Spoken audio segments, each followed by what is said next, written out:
இச்சம்பவம் தொடர்பாக கட்சியின் சார்பில் அளிக்கப்பட்ட புகாரின் அடிப்படையில் பெருமாள்புரம் காவல் நிலையத்தில் வழக்கு பதிவு செய்யப்பட்டு 14 பேர் கைது செய்யப்பட்டிருக்கிறார்கள். அவர்களில் 7 பெண்கள் பிணையில் விடுவிக்கப்பட்டிருக்கிறார்கள். 7 ஆண்கள் நீதிமன்ற காவலுக்கு உட்படுத்தப்பட்டிருக்கிறார்கள். விசாரணையில் சம்பவத்தில் சாதிய வன்கொடுமை நிகழ்ந்திருப்பதற்கான முகாந்திரம் உள்ளதாக தெரிய வந்ததை அடுத்து இவ்வழக்கில் வன்கொடுமை தடுப்பு சட்டத்தின் பிரிவுகளும் சேர்க்கப்பட்டு தொடர்ந்து விசாரணை மேற்கொள்ளப்பட்டு வருகிறது. மாண்புமிகு பேரவைத் தலைவர் அவர்களே, சமூக நீதி கொள்கையை தனது உயிர் மூச்சாக கொண்டு தொடங்கப்பட்ட திராவிட முன்னேற்றக் கழகம் பெண் கல்வி, சம உரிமை, சாதி மறுப்பு திருமணம் ஆகியவற்றை தனது ஆரம்ப காலம் தொட்டே ஆதரித்து வரக்கூடிய இயக்கமாகும். இதனை இந்த அவையில் அனைவரும் அறிவார்கள். மாண்புமிகு பேரவைத் தலைவர் அவர்களே, நமது திராவிட மாடல் அரசு பொறுப்பேற்றதிலிருந்து இதுபோன்ற பிற்போக்குத்தனமான சமூக குற்றங்களுக்கு எதிரான நடவடிக்கைகள் மிகவும் தீவிரமாக கண்காணிக்கப்பட்டு வருகின்றன. இதன் காரணமாக இதுபோன்ற இனங்களில் பதிவு செய்யப்படும் வழக்குகளில் குற்றவாளிகளுக்கு முறையான தண்டனை வாங்கி தரப்படுகிறது.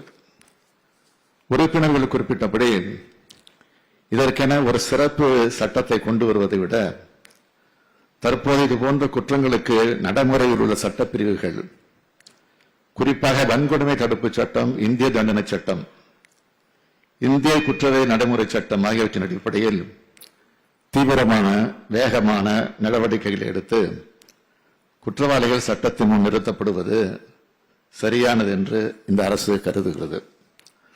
அந்த வகையில் சமீபத்தில் பல வழக்குகளில், அதிலும் கடந்த கால ஆட்சி காலத்தில் நடைபெற்ற குற்றங்களில் கூட விசாரணை துரிதப்படுத்தப்பட்டு குற்றவாளிகளுக்கு தண்டனைகள் வாங்கித் தரப்பட்டு வருகின்றன.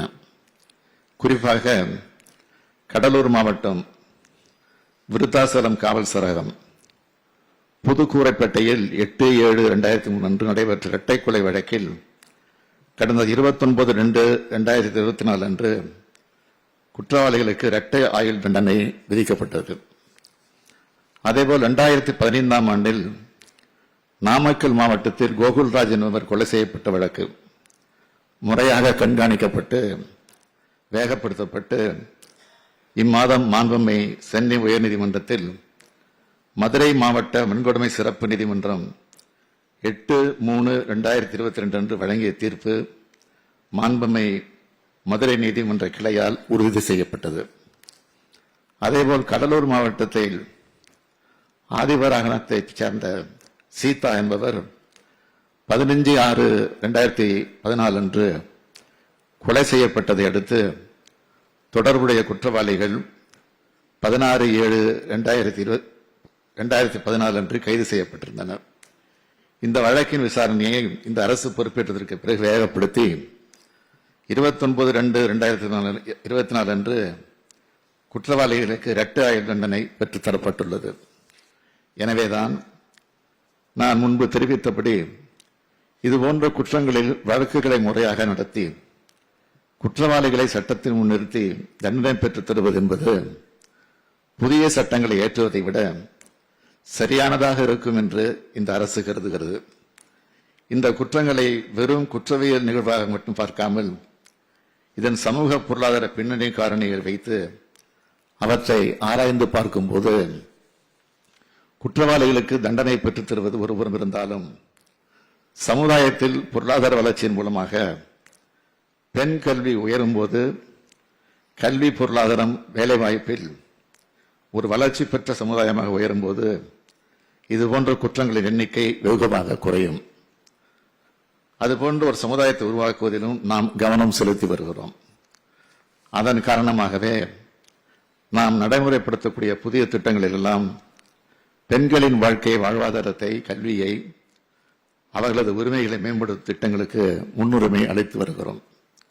எடுத்துக்காட்டாக புதுமை பெண் திட்டம், பெண்களுக்கு சொத்தில் சம உரிமை, மகளிருக்கு இலவச பேருந்து பயணம், உள்ளாட்சி அமைப்புகளில் 33 விழுக்காடு இடஒதுக்கீடு என்று சொல்லிக்கொண்டே போகலாம்.